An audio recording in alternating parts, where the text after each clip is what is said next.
All are doing well and once again welcome back to the channel. तो जी जो आज रेसिपी मैं आप लोगों के साथ शेयर करने वाली हूँ, ये रेसिपी मैं बहुत बार आप लोगों के साथ शेयर कर चुकी हूँ, लेकिन आज थोड़ा सा अलग तरीके से बना रही हूँ तो सोचा एक बार फिर से आप लोगों के साथ शेयर कर देती हूँ।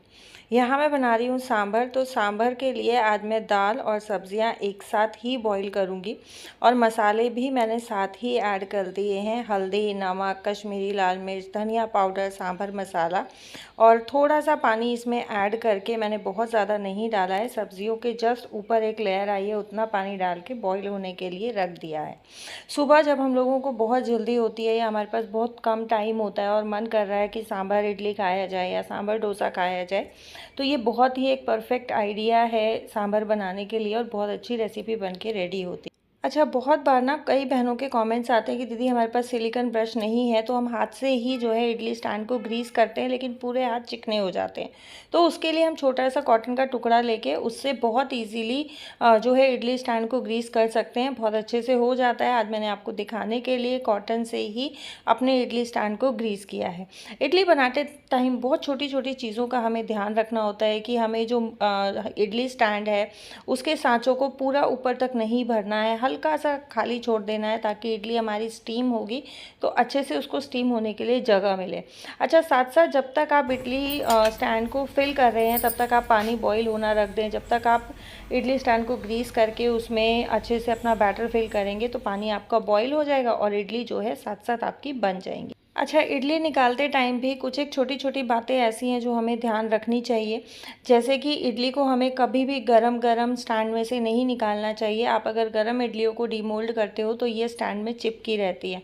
ठंडा करके अगर हम इडलियों को डीमोल्ड करते हैं तो इडलियाँ बहुत ईजीली स्टैंड में से निकल जाती हैं, चिपकती नहीं हैं। और यहाँ देखें आप, काफ़ी अच्छी इडलियाँ बन के रेडी हुई हैं।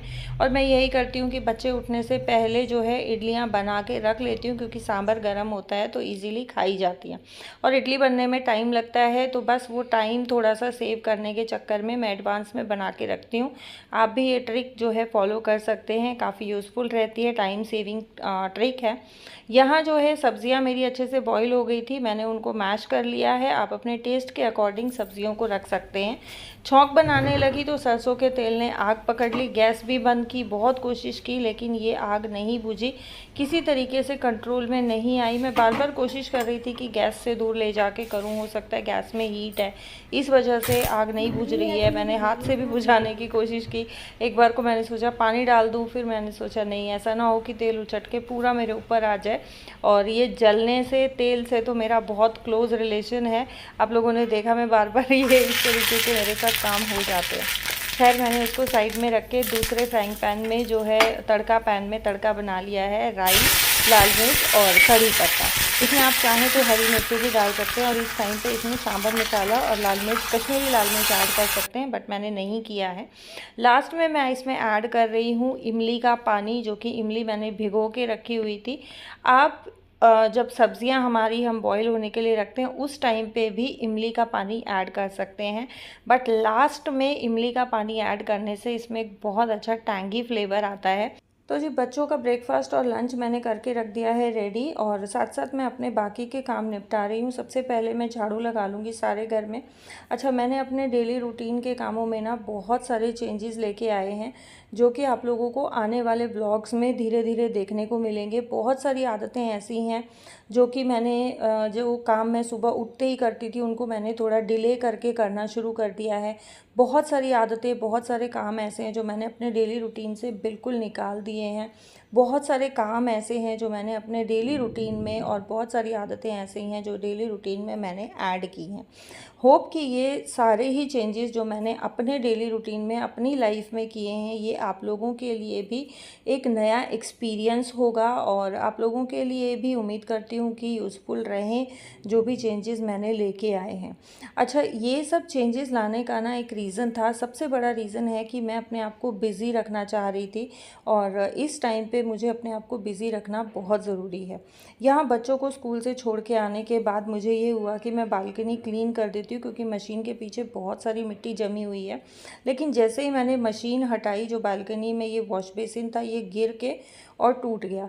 खैर जैसा काम पड़ा था वैसा छोड़ छाड़ के, और अभी आज मेरा जो है अपॉइंटमेंट था 10 बजे का डेंटिस्ट के साथ, तो मुझे डेंटिस्ट के यहाँ जाना है। और जितना काम हुआ और जितना काम नहीं हुआ बस जैसा तैसा छोड़ के मैं निकल गई हूँ डेंटिस्ट के यहाँ जाने के लिए, क्योंकि डेंटिस्ट का विज़िट मेरे लिए ज़्यादा इम्पॉर्टेंट था घर के कामों से। पहले मैं क्या करती थी कि जो काम मैं कर रही हूँ ना, मैं उसको कंप्लीट करके मैं दूसरे काम के लिए निकलती थी। लेकिन आजकल एक चेंज मैंने ये भी लाया है कि जो काम मुझे लगता है कि नहीं ये बाद में करने से मुझे ही नुकसान देगा, तो बस उस काम को मैं पहले करती हूँ। जो काम मैं कर रही हूँ अगर वो मुझे छोड़ना भी पड़े तो उसको मैं छोड़ने के लिए रेडी रहती हूँ कि मैं वापस आने के बाद जो है इस काम को कंटिन्यू करूँगी, या वापस आने के बाद मैं इस काम को करूँगी।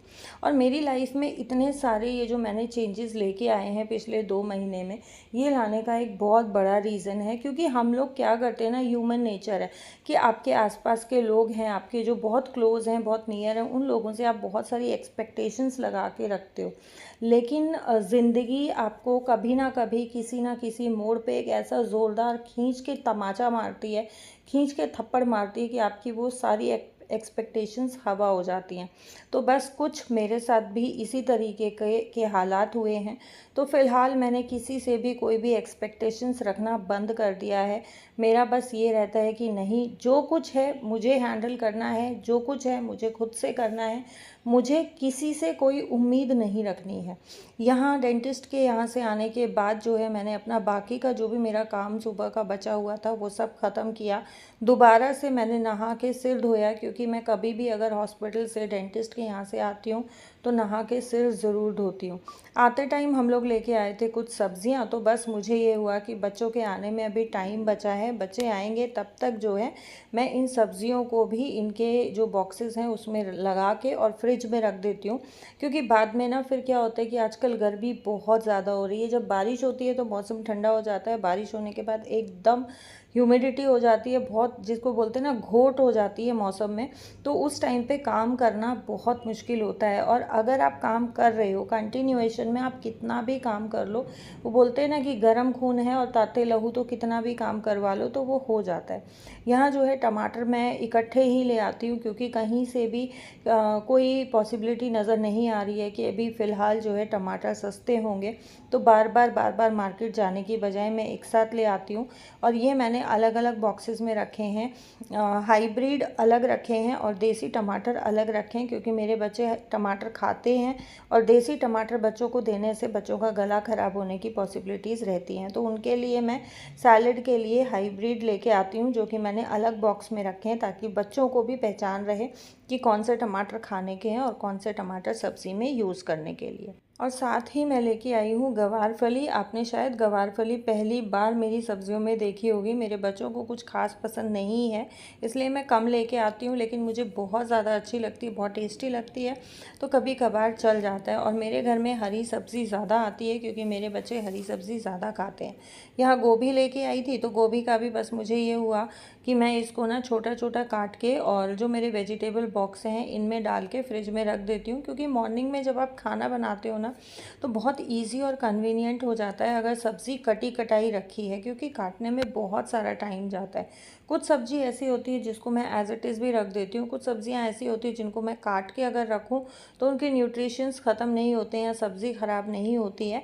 तो बस मैं काट के और वेजिटेबल बॉक्सेस में स्टोर कर देती हूँ, ताकि मेरा मॉर्निंग का या शाम को भी अगर खाना बना रहे हैं, थोड़ा बहुत लेट हो गए हैं, तो बस उस टाइम पे जो है मेरा टाइम बच जाए। अभी 2-3 दिन पहले जैसे लकी की अचानक से तबीयत ख़राब हो गई थी और हम लोगों को उसे इमरजेंसी में ले जाना पड़ा। 7 साढ़े 7 के आसपास हम लोग गए थे और हम वापस आए 11 बजे। वो इतने टाइम तक इमरजेंसी में था, उसकी चेस्ट में पेन हो रहा था, तो बस आने के बाद मैंने खाना बनाया। तो उसमें यही रहता है कि अगर इस तरीके से कटी हुई सब्ज़ी होती है ना, तो बस आपको सिर्फ छौंक बना के सब्ज़ी छौंकनी रह जाती है, बहुत सारा टाइम बच जाता है। तो बस कोशिश मेरी यही रहती है कि मैं जब भी सब्ज़ी लेके आती हूँ ना, तो जितनी सब्ज़ी हो सकती है उतनी मैं काट पीट के डब्बों में स्टोर करके रख दूँ। यहाँ मैं चौलाई भी लेके आई थी और सब्ज़ियाँ जो है डब्बों में डालने के बाद मैं पंखे के नीचे छोड़ के लेट गई थी थोड़ी देर।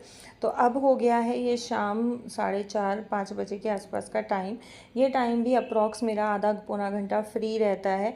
तो बस ये हुआ कि जो चौलाई है इसको मैं छाँट लेती हूँ, क्योंकि चौलाई छाँटने में भी बहुत टाइम लगता है। और आप देखें, मैंने ये खुली पंखे के नीचे छोड़ दी थी, बस 2 घंटा पंखे के नीचे रही है। उसी में ना पत्ते बहुत इसके ऐसे बुसे बुसे से हो गए हैं, मुरझा से गए हैं।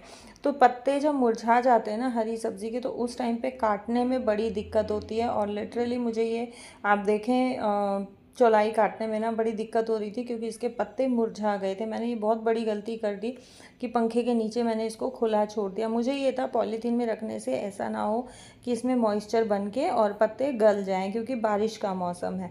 इस वजह से मैंने इसको खुला छोड़ दिया। खैर जैसे तैसे करके मैंने इसको काट लिया है, और काट के चौलाई को मैं साथ साथ धो के और स्ट्रेनर में रख दूँगी। जब इसका अच्छे से पानी सूख जाएगा उसके बाद मैं इसको वेजिटेबल बॉक्सेस में जो है स्टोर करके रखूँगी, या फिर मैं चौलाई को बॉईल करके निचोड़ के फ्रिज में रखूँगी, ताकि जब मुझे बनानी हो तो उस टाइम पे मेरा बॉईल करने का, ठंडा होने का, वेट करने का और निचोड़ने का टाइम जो है वो बच जाए।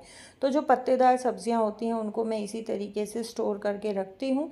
और ये देखें आप, इसमें से कितना लाल पानी निकला है। इसको लाल साग भी बोला जाता है, बहुत सारे स्टेट्स में लाल साग बोलते हैं, लेकिन हम लोग लाल चौलाई बोलते हैं। और इसकी सब्ज़ी बहुत अच्छी लगती है। इसका अगर आप आलण वाला खाटे का साग बनाते हो ना, वो भी बहुत टेस्टी लगता है। मैं कभी आपके साथ रेसिपी ज़रूर शेयर करूँगी, लेकिन फ़िलहाल तो मैं ये चौलाई लेके आई हूँ साग बनाने के लिए। तो इसका तो मैं भुजी ही बनाऊँगी, जैसे नॉर्मल मूली की भुजी बनती है उसी तरीके से। बहुत टेस्टी लगती है और मेरे घर में सबको बहुत पसंद आता है। तो जी, ये था मेरा आज का वीडियो। उम्मीद करती हूँ पसंद आया होगा। वीडियो अगर पसंद आया हो तो वीडियो को लाइक, शेयर और चैनल को सब्सक्राइब ज़रूर करें अगर चैनल पे नए हैं।